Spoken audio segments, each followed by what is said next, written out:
Terkait peristiwa kebakaran yang terjadi di kawasan Tuan Kentang, Palembang, hingga membuat 4 kakak kehilangan tempat tinggalnya, Sekda Palembang Ratu Dewa langsung gerak cepat untuk memberikan bantuan kepada para korban.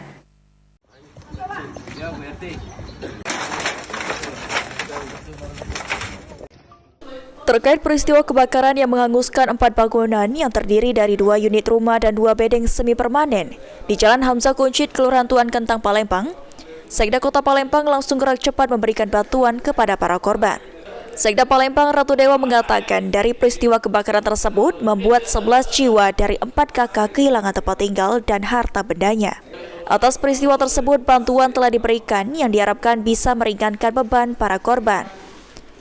Pihak pemerintah Kota Palembang juga akan membantu korban dalam hal ini kepengurusan dokumen penting yang tidak terselamatkan saat kebakaran terjadi, seperti membantu kepengurusan dokumen kependudukan oleh Disdukcapil Palembang dan juga bantuan mengurus ijazah oleh Disdik Palembang.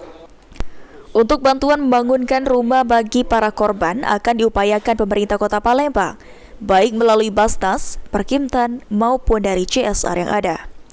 4 kakak dan 11 jiwa. Tadi kita bawa beberapa bantuan dan juga kita berharap semoga ini bisa meringankan korban, dan juga beberapa hal yang kaitan dengan dokumen kependudukan kita bantu semua, baik pengurusan bahkan sudah selesai dari baik kakak, KTP dan dokumen kependudukan lainnya. Dengan peristiwa ini, Ratu Dewa menghimbau warga Palembang yang masuk dalam kategori mampu untuk bisa turut menyalurkan bantuan kepada para korban.